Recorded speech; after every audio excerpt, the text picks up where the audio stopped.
Dear editors, what cringe thing that you did in your lifetime keeps you up at night?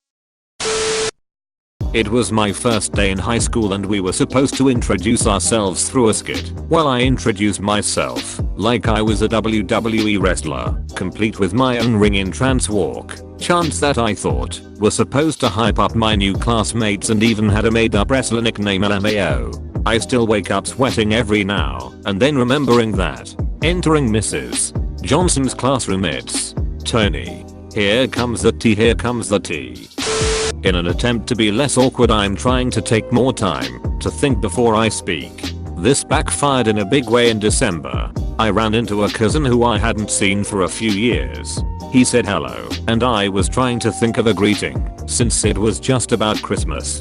I thought I would say season's greetings or something, but then I realized that might be a bit lame. So while I'm internalizing this in my head, I'm basically just staring at the guy, who is probably thinking I don't recognize him, so now I begin to panic. Now I will need to include his name in this greeting, so he doesn't think I'm rude.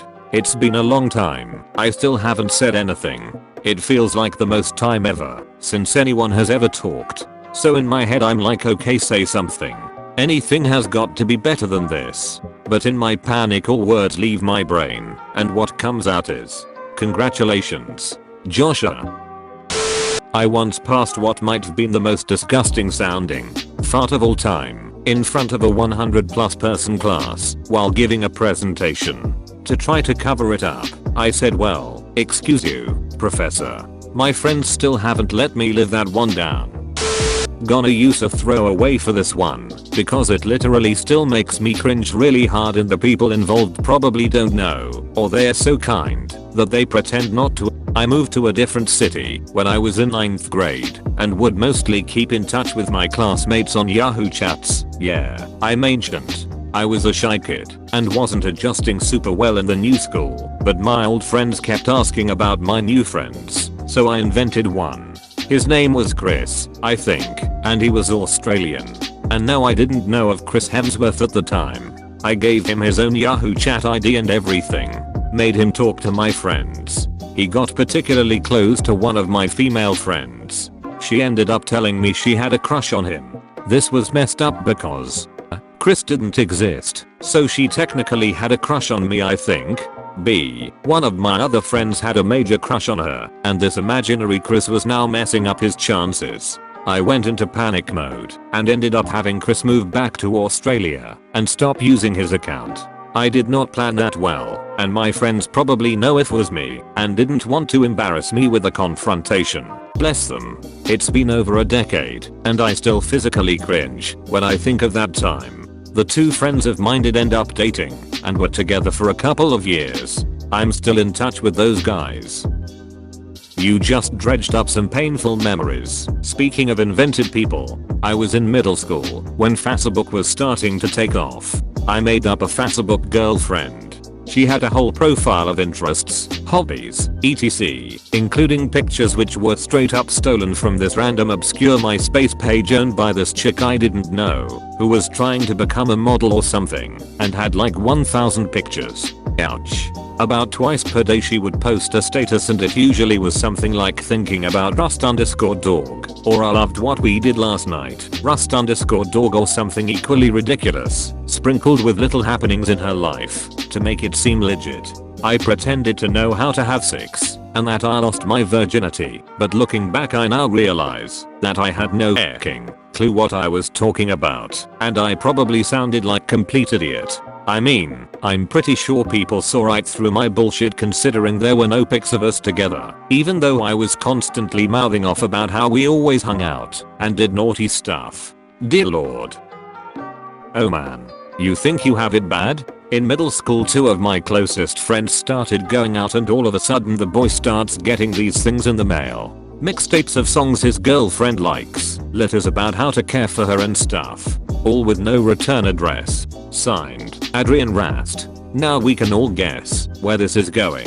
His girlfriend insists this Adrian dude is her guardian angel, but cannot provide proof of his existence. It wasn't her handwriting, but she has an older brother. She can't give a photo. This was late 2000s. Cell phones had serviceable cameras then.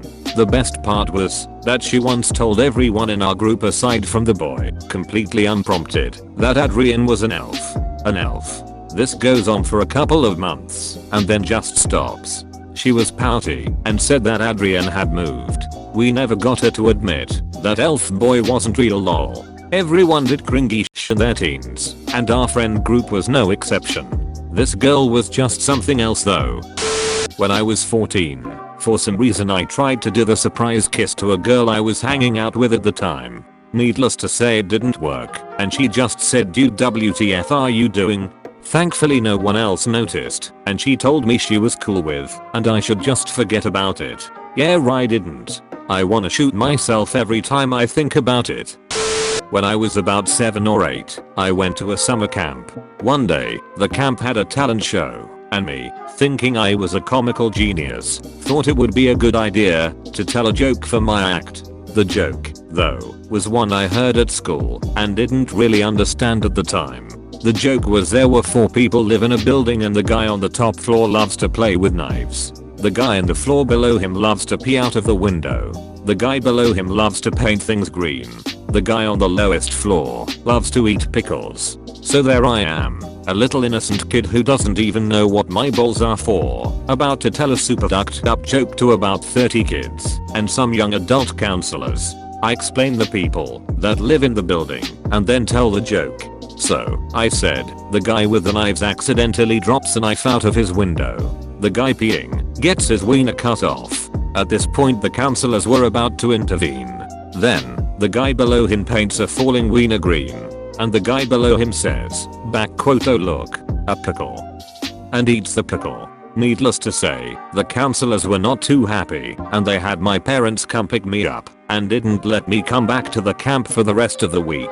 I was crying like crazy. I was very shy growing up and had trouble carrying a conversation. Writing was a strength, though, so I decided to handwrite a note to the girl I had a crush on and put it in her locker. Cringe by itself.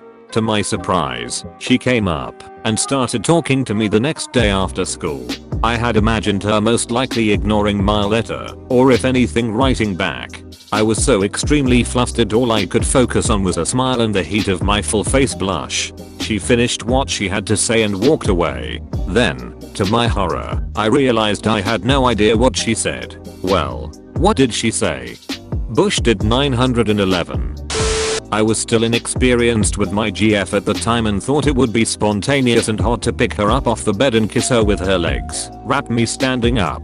However, she had no idea I was intending to do this, so I struggled to lift her dead weight for a few agonizing seconds. Then I thought this and used all my strength to lift her up, but I overdid it, causing her to hit her head on the ceiling light. I drop her out of shock and she hits her head on the end of the bed. She was completely okay and we laughed about it, but I was so embarrassed. Every now and again I go back to my very first almost sexual encounter with a girl. She's got her hand on my thigh. She's running a finger over the bulge in my pants. She just told me I have really pretty eyes. Now would probably be a pretty good time to kiss her. Now, I decided I needed to return the compliment, but I couldn't think of anything, so I blurted out that she was a butterface. 2 things, she was not a butterface, and she didn't know what a butterface was. She asked me. I explained it to her. I remained a virgin for 6 more years. Picture it, kids. I'm a pimple-speckled 17-year-old who thinks his Star Wars tie, Catholic school, ties required but you got to wear any tie you wanted, was a form of rebellion against the man. I'm crushing hard on this girl. I don't know what to do. So I turned to movies for ideas. I wrote her a very bad poem proclaiming my love for her. I wrote it on fancy paper. I slipped it into her locker. Then, I timed it out so that I was standing behind her around the time she would be getting the letter, holding an origami rose that I spent entirely too much time in a pre-outer world trying to make. The fantasy was that she would open the letter, be touched deeply, turn and I'd be there, and then we'd ride off into the sunset. In reality, she turned around, was surprised to find my idiot lurking behind her with a shit-eating grin on his face, and when I asked if she got my letter she said, "What letter?" A moment of terror filled me as I worried I put it in the wrong locker. Nope. I stuck it in the vent of her locker door and it fell to the bottom of her locker. Why the heck wouldn't it? She didn't notice it because she didn't keep anything at the bottom of her locker. Books were on the top shelf and her coat went under it. She had no reason to look that far down, except that I pointed it out. So she picked it up, tore it open, read it quickly, and then said oh, it's cute before excusing herself as she had to go to class. My only solace is that, because I experienced this in the first person, I don't actually have the image of my heartbroken idiot standing there on the verge of tears holding an origami rose while wearing a Chewbacca tie. I can't even try to imagine what it all looked like. It's too horrible a thought. Sometimes I watch Scott's Tots just to chase the memory away. Please like and subscribe for more Reddit videos.